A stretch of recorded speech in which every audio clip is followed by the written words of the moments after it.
Hi guys, welcome to our channel. We are Skill Genius. Last வீடியோவில் வந்து string concept பார்த்தோம். இந்த வீடியோவில் வந்து நம்ம என்ன பார்க்க போகிறோம்னா ஸ்டேட்மெண்ட்ஸ், கண்ட்ரோல் ஃப்ளோ ஸ்டேட்மெண்ட்ஸ் பார்க்க போகிறோம். ஒரு ஸ்டேட்மெண்ட்னா என்னென்னா ஒரு இன்ஸ்ட்ரக்ஷன் அப்படின்னு சொல்லலாம். இப்போ ஒரு ப்ரோக்ராமை வந்து அதோட கண்டிஷன் பேஸ் பண்ணி அது ட்ரூவாக இருந்தால் ஒரு ஆக்ஷன் பண்ண சொல்லு, இல்லை அந்த கண்டிஷன் ஃபால்ஸாக இருந்தால் ஒரு ஆக்ஷன் பண்ண சொல்லு அப்படின்னு சொல்லி ஒரு ஸ்பெசிஃபிக்கான ஆக்ஷனை பெர்ஃபார்ம் பண்ண வைக்கிறதுக்கு தான் வந்து நம்ம இந்த ஸ்டேட்மெண்ட்ஸ் அப்படின்ற கான்செப்ட் யூஸ் பண்ணுவோம். அப்படியே பார்த்தீங்கன்னா அந்த ஸ்டேட்மெண்ட்டில் வந்து கண்டிஷனை செக் பண்ணுது. கண்டிஷன் செக்கிங்கில் வந்து இது ட்ரூவாக இருந்துச்சுன்னா கான்சிக்வேட், அதாவது ட்ரூனருக்கு வந்து நம்ம ஒரு பிளாக் ஆஃப் கோட் எழுதியிருப்போம், அதை பெர்ஃபார்ம் பண்ணோம். சப்போஸ் அந்த கண்டிஷன் ஃபால்ஸாக இருந்தால் ஆல்டர்னேட்டிவாக ஒரு பிளாக் ஆஃப் கோட் எழுதியிருப்போம், அது வந்து பெர்ஃபார்ம் ஆகும். நெக்ஸ்ட்டு வந்து இப்போ ஸ்டேட்மெண்ட்ஸில் மொத்தம் 3 டைப்ஸ் ஆஃப் ஸ்டேட்மெண்ட்ஸ் இருக்குது. என்னென்னா conditional statement, looping statement, jumping statement. இப்போ கண்டிஷனல் ஸ்டேட்மெண்ட்னா என்னதுன்னா, இப்போ வந்து ஒரு கண்டிஷன் ட்ரூவாக இருக்கும் போது ஒரு பிளாக் ஆஃப் கோட் ரன் ஆகும், ஃபால்ஸாக இருக்கும் போது ஒரு பிளாக் ஆஃப் கோட் ரன் ஆகும். இதுதான் கண்டிஷனல் பேஸ் பண்ணி நமக்கு அந்த கோட் ரன் ஆகிறது தான் வந்து கண்டிஷனல் ஸ்டேட்மெண்ட். அதுவே லூப்பிங் ஸ்டேட்மெண்ட்டில் என்னென்னா, இப்போ நீங்கள் ஒரு லூப்பில் வந்து ஒரு ஸ்டேட்மெண்ட் கொடுத்துருப்பீங்க, அது என்ன பண்ணுன்னா அந்த லூப் வந்து செக் பண்ணும், அது ட்ரூவாக இருக்கிற வரையும் அந்த கோடை ரிப்பீட் பண்ணிக்கிட்டே இருக்கும், லூப்பிங்கில் நடந்துக்கிட்டே இருக்கும். அதுவே வந்து எப்போ வந்து அந்த ஸ்டேட்மெண்ட் ஃபால்ஸ் அப்படின்னு வருதோ, ஃபால்ஸுன்றதை வந்து மீட் பண்ணுதோ, அப்போ வந்து அந்த கோடை வந்து பிளாக் பண்ணி அதோட முடிச்சிடும். இப்போ அடுத்து ஜம்பிங் ஸ்டேட்மெண்ட் என்னதுன்னா, இது என்ன பண்ணும், ஒரு இதை வந்து ஒரு ஃப்ளோவை வந்து சேஞ்ச் பண்ணுறதுக்காக யூஸ் பண்ணுறது. இப்போ ஸ்டேட்மெண்ட்டை செக் பண்ணோம், அதுக்கப்புறம் வந்து இந்த பிரேக்கு கண்டினியூ இல்லை ரிட்டர்ன் அப்படின்றதெல்லாம் எதுக்கு யூஸ் பண்ணுறோம்னா, இப்போ பிரேக் அப்படின்னு கொடுக்கும்போது கண்டிஷன் சாட்டிஸ்ஃபை ஆயிடுச்சு அப்படின்ற போது அது வந்து பிரேக் அப்படி ஆயிரும், அதோட அந்த கோடு முடிஞ்சிடும். இதுவே கண்டினியூ அப்படின்னும் போது அந்த ஸ்டேட்மெண்ட் வந்து ட்ரூ அப்படின்னு ஆகும்போது கண்டினியூ பண்ணி விட்டுரும். அதே மாதிரி ரிட்டர்ன்னா அந்த ஸ்டேட்மெண்ட் ட்ரூவாக இருக்கும் போது அது அந்த இதை வந்து ரிட்டர்ன் பண்ணிடும். இப்போ வந்து கண்டிஷனல் ஸ்டேட்மெண்ட்டை வந்து எக்ஸ்பிளைன் பண்ணுறேன். இப்போ நம்ம ப்ரீவியஸாக பார்த்த மாதிரி கண்டிஷனல் ஸ்டேட்மெண்ட் என்ன பண்ணணும்னு சொன்னோன்னா, வந்து ஒரு கண்டிஷன் வந்து ட்ரூவாக இருக்கும் போது ஒரு பிளாக் ஆஃப் கோடு வந்து ரன் ஆகும், அதுவே வந்து ஃபால்ஸாக இருக்கும் போது ஒரு பிளாக் ஆஃப் கோடு வந்து எக்ஸிக்யூட் ஆகும்.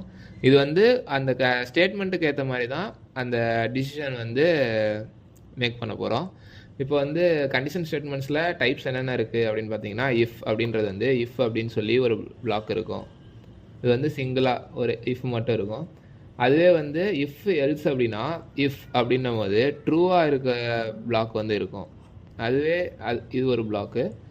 எல்ஸ் அப்படின்னும் போது இந்த கண்டிஷன் சாட்டிஸ்ஃபை ஆகலை, இந்த பிளாக் சாட்டிஸ்ஃபை ஆகலை அப்படின்னும் போது இந்த எல்ஸ்ன்றதுக்கு வந்து வந்துடும். அடுத்தது வந்து எல்ஸ் இஃப் லேடர் அப்படின்னு சொல்கிறது என்னன்னா, இப்போ வந்து இஃப் அப்படின்னு ஒன்று இருக்குது, இந்த கண்டிஷனை ஃபஸ்ட்டு செக் பண்ணோம். அடுத்தது வந்து இந்த கண்டிஷன் ட்ரூவாக இல்லை அப்படின்னா இந்த எல்ஸ் இஃப் இந்த எல்ஸ் லைனுக்கு வரும், எல்ஸ் இஃப் லைனுக்கு வரும். இதே மாதிரி இது கீழே வந்து எத்தனை எல்ஸ் இஃப் வேணால் நம்ம போட்டுக்கலாம். இது எதுக்குன்னா, இப்போ மல்டிபிள் கண்டிஷன்ஸ் இருக்குது, மல்டிபிள் கண்டிஷனை செக் பண்ணி உங்களுக்கு வந்து அவுட்புட் வேணும் அப்படின்னும் போது, இப்போ ஒரு கிரேடிங் சிஸ்டம் எடுத்துக்கலாம், அதுக்கெலாம் வந்து இந்த எல்ஸ் இஃப் அப்படின்ற கான்செப்ட் வந்து யூஸ் பண்ணலாம். அதே மாதிரி அடுத்தது வந்து நெஸ்டட் இஃப் அப்படின்ற இன்னர் இஃப்னு சொல்லலாம். இது என்ன கான்செப்ட்னா, இப்போ ஒரு இஃப் அப்படி இருக்குது, இப்போ இது வந்து ட்ரூவாக இருந்தால் அகைன் ஒரு இதை வந்து செக் பண்ணு. இப்போ இது ட்ரூவாக இருக்கும் போது இன்னொரு இஃப் ஸ்டேட்மெண்ட்டுக்குள்ளே போகும், இந்த இஃப் ஸ்டேட்மெண்ட்டும் ட்ரூவாக இருக்கும் போது அந்த பிளாக் ஆஃப் கோடு வந்து ரன் ஆகும். அதாவது மல்டி செக்கிங். இப்போ இது ஒரு இஃப், இது ட்ரூவாக இருக்கும் போது அடுத்த இஃப்க்குள்ளே போகும், அடுத்து இந்த இஃப்க்குள்ளே நம்ம என்ன பிளாக் ஆஃப் கோடு எழுதியிருக்கோமோ அது எக்ஸிக்யூட் ஆகும். இப்போ இஃப் எல்ஸ் ஸ்டேட்மெண்ட் அப்படின்றது என்னதுன்னா ப்ரீஃபாக பார்க்கலாம். இஃப்பில் வந்து கண்டிஷன் ட்ரூ அப்படின்னு ஆகும்போது அதில் இருக்க பிளாக் ஆஃப் கோட் எக்ஸிக்யூட் ஆகும். அதே இப்போ கண்டிஷன் வந்து ஃபால்ஸ் அப்படின்னு வரும்போது இன்னொரு பிளாக் ஆஃப் கோட் வந்து, அதாவது எல்ஸில் இருக்க கோடு வந்து எக்ஸிக்யூட் ஆகும். இப்போ ஒரு சிம்பிளாக ஒரு எக்ஸாம்பிள் பார்க்கலாம். இஃப் ஏ மாட் 2 = 0 அப்படின்னு இருந்துச்சுன்னா அந்த நம்பர் வந்து ஈவன் அப்படின்னு பிரிண்ட் பண்ண சொல்கிறோம். அதாவது நம்ம மாடுனா வந்து முன்னாடியே ஆல்ரெடி ஆப்ரேட்டர்ஸில் பார்த்துருப்போம். மாடு என்ன பண்ணுன்னா உங்களுக்கு வந்து ரிமைண்டரை தான் கொடுக்கும். இப்போ வந்து ஏ வந்து இப்போ 10ன்னு எடுத்துப்போம். 10ன்னு எடுக்கும் போது 10 mod 2 வந்து என்ன ரிமைண்டர் வரும், 0 தான் ரிமைண்டர் வரும். ஸோ இந்த கண்டிஷன் வந்து இப்போ ஏ வந்து 10ன்னு இருக்கும்போது இந்த கண்டிஷன் சாட்டிஸ்ஃபை ஆயிரும். அப்போ 10 அப்படின்ற நம்பர் வந்து ஈவன் அப்படின்றது பிரிண்ட் ஆகும்.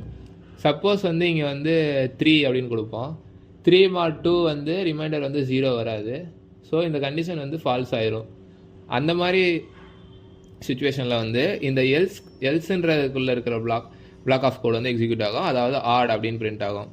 இப்போ நீங்கள் ஏ அப்படின்றதுல வந்து என்ன வேல்யூ ஃபிக்ஸ் பண்ண போகிறீங்க அப்படின்றது தான் எந்த அவுட்புட் வந்து உங்களுக்கு வரப்போகுது அப்படின்றது டிசிஷன் மேக்கிங் பண்ணும். இப்போ வந்து எல்சிஃப் அதை வந்து லேடர் அப்படின்னு சொல்கிறோம்ல, அதை வந்து ப்ரீஃபாக எக்ஸ்பிளைன் பண்ணுறேன். இப்போ வந்து நான் முன்னாடியே வந்து சொன்ன மாதிரி தான் ஒரு மல்டிபிள் கண்டிஷன்ஸை வந்து 1 by 1 செக் பண்ணி பிளாக் ஆஃப் கோடை வந்து எக்ஸிக்யூட் பண்ணுறது தான். எந்த பிளாக் ஆஃப் கோட் வந்து கண்டிஷன் ட்ரூவாக இருக்கோ அந்த பிளாக் ஆஃப் கோடை எக்ஸிக்யூட் பண்ணும் அப்படின்னு முன்னாடி சொல்லியிருந்தேன். அது ஒரு எக்ஸாம்பிள் பார்க்கலாம். அந்த கிரேடிங் சிஸ்டம்னு சொல்லியிருந்தேன்ல, அதே தான் இங்கேயும். இப்போ வந்து if mark greater than or equal to 90 A grade, mark வந்து அபவ் 90 இருந்துச்சுன்னா, 90 விட ஹையஸ்ட்டாக இருந்துச்சுன்னா ஏ கிரேட் அப்படின்னு பிரிண்ட் பண்ண சொல்லியிருக்கோம். எல்சிஃபில் வந்து மார்க் கிரேட்டர் தென் 75 இருந்துச்சுன்னா பி கிரேட் அப்படின்னு சொல்லியிருக்கோம். அதே எல்ஸில் வந்து நீட்ஸ் இம்ப்ரூவ்மெண்ட் அப்படின்னு சொல்லியிருக்கோம். இப்போ ஃபஸ்ட்டு ப்ரோக்ராம் உள்ள வந்து இந்த இஃப் கண்டிஷனை பார்க்கும். இஃப்பில் என்ன இருக்குது, மார்க் வந்து கிரேட்டர் தென் 90 அப்படின்னு செக் பண்ணோம். அப்படி செக் பண்ணி இப்போ சப்போஸ் நம்ம வந்து மார்க்கில் வந்து ஒரு 95 அப்படின்னு ஃபஸ்ட்டு வச்சுக்குவோம் இனிஷியலாக. இப்போ இஃப்பில் வரும். இப்போ வந்து மார்க்ஸ் வந்து கிரேட்டர் தென் 90 செக் பண்ணுது. நம்மளோட மார்க் வந்து 95. ஸோ இது வந்து 90 கிரேட்டர் தான். அப்போ வந்து நமக்கு என்ன அவுட்புட் பிரிண்ட் ஆகும்னா ஏ அப்படின்றது தான், ஏ கிரேட் அப்படின்றது பிரிண்ட் ஆயிரும். அதோட இந்த கோட் முடிஞ்சிடும். இப்போ சப்போஸ் நம்ம மார்க் வந்து ஒரு 80 வச்சுக்கலாம். இப்போ வந்து இஃப் கண்டிஷன் ஃபஸ்ட்டு உள்ள இஃப் கண்டிஷன் செக் பண்ணும்போது என்ன ஆகும், mark greater than R equal to 90 பார்க்கும். நமக்கு வந்து மார்க் வந்து 80 தான். ஸோ வந்து 90 விட இது லெஸர் தென்னு. ஸோ இந்த அடுத்த கண்டிஷன் போயிடும். அடுத்து என்னென்னா எல்சிஃபில் போகும். எல்சிஃபில் என்ன இருக்குது, mark greater than R equal to 75 check பண்ணுறோம். நமக்கு வந்து மார்க் 18 இனிஷியலைஸ் பண்ணியிருக்கனால 75 விட 80 வந்து கிரேட்டர் தென் தான். ஸோ நம்ம வந்து இந்த பிளாக் ஆஃப் கோட் வந்து பிரிண்ட் ஆகும், பி கிரேட் அப்படின்றது வந்து பிரிண்ட் ஆகும். சப்போஸ் நம்ம மார்க் வந்து 75 கம்மியாக இருக்குது, ஒரு 60 அப்படின்னு வச்சுக்கோங்கன்னா என்ன பண்ணும், ஃபஸ்ட் இஃபில் செக் பண்ணோம், இந்த கண்டிஷன் ஃபால்ஸ் ஆயிரும். அடுத்து எல்சிஃபுக்கு வரும், இந்த கண்டிஷனும் ஃபால்ஸ் ஆயிரும். ஸோ எந்த கண்டிஷனுமே சாட்டிஸ்ஃபை ஆகலை அப்படின்ற போது இந்த எல்ஸ்ன்னு இருக்கிற கண்டிஷன், எல்ஸ்ன்னு இருக்க பிளாக் தான் வந்து எக்ஸிக்யூட் ஆகும். ஸோ எல்ஸில் என்ன இருக்குது, நீட்ஸ் இம்ப்ரூவ்மெண்ட் அப்படின்னு சொல்லி நீட்ஸ் இம்ப்ரூவ்மெண்ட்ன்றது வந்து பிரிண்ட் ஆகும். இப்போ நெஸ்டட் இஃப் அப்படின்றது வந்து என்னென்னு பார்க்கலாம். நம்ம வந்து ப்ரீவியஸில் பார்த்தது என்னென்னா நெஸ்டட் இஃப் அப்படின்றத வந்து இன்னர் இஃப் அப்படின்னு சொல்லலாம். இது வந்து என்ன பண்ணோன்னா லேயர் பை லேயராக வந்து கண்டிஷன் செக்கிங் அப்படின்றதுக்கு தான் வந்து நெஸ்டட் இஃப் யூஸ் பண்ணுவோம். அதாவது ஒரு இஃப் ஸ்டேட்மெண்ட்டுக்குள்ளே இன்னொரு இஃப் ஸ்டேட்மெண்ட் இருக்கும். இப்போ ஒரு சின்ன எக்ஸாம்பிள் எப்படின்னா, இப்போது இஃப்பில் வந்து ஏ கிரேட்டர் தென் 0 அப்படின்னு இருக்குது. இந்த கண்டிஷன் சாட்டிஸ்ஃபை ஆச்சுன்னா, இந்த கண்டிஷன் சாட்டிஸ்ஃபை ஆனால் மட்டும்தான் அடுத்து இதுக்குள்ளே இருக்க இஃப்லே போகும். இல்லை அப்படின்னா இந்த கண்டிஷனை விட்டு வெளியே வந்துடும். இப்போ வந்து நம்ம ஏக்கு வந்து ஒரு 10 அப்படின்னு டிக்ளேர் பண்ணிக்கலாம்.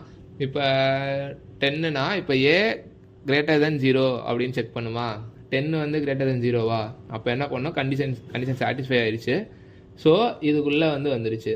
அடுத்த இஃபுக்குள்ளே இன்னர் இஃபுக்குள்ளே வரும். இன்னர் இஃபில் பார்க்கும்போது ஏ லெஸர் தென் 100 அப்படின்னு பார்க்கும். நமக்கு வந்து 10 லெஸர் தென் 100 தான். ஸோ இந்த பிளாக் ஆஃப் கோட் வந்து எக்ஸிக்யூட் ஆகும். பாசிட்டிவ் அண்ட் லெஸ் தென் 100 அப்படின்றது எக்ஸிக்யூட் ஆகும். இப்போ சப்போஸ் வந்து ஏ வந்து 0 கம்மியாக இருக்குது அப்படின்னும் போது என்ன பண்ணும், இந்த கண்டிஷன்லேயே சாட்டிஸ்ஃபை ஆகாது. ஸோ அடுத்த பிளாக்கில் போகாது. இப்போ சப்போஸ் வந்து 101 அப்படின்னு கொடுத்துருக்கான்னு வச்சுக்கோங்களேன். இப்போ என்ன பண்ணோம், இந்த கண்டிஷன் சாட்டிஸ்ஃபை ஆயிரும். இஃப் ஏ கிரேட்டர் தென் 0வா அப்படின்றது சாட்டிஸ்ஃபை ஆயிரும். அதுக்கப்புறம் இந்த பிளாக்குள்ளே போகும். இப்போ வந்து அடுத்து என்ன செக் பண்ணோன்னா, இஃப் ஏ லெஸ் தென் 100ன்னு செக் பண்ணோம். நமக்கு வந்து இப்போ என்ன சொல்லியிருக்கோம், 101ன்னு சொல்லியிருக்கோம். இது வந்து சாட்டிஸ்ஃபை ஆகலை. ஸோ இந்த பிளாக் ஆஃப் கோட் வந்து எக்ஸிக்யூட் ஆகாது. எப்போ இந்த கண்டிஷன் சாட்டிஸ்ஃபை ஆகுதோ அப்போ தான் இந்த பிளாக் ஆஃப் கோட் வந்து எக்ஸிக்யூட் ஆகும்.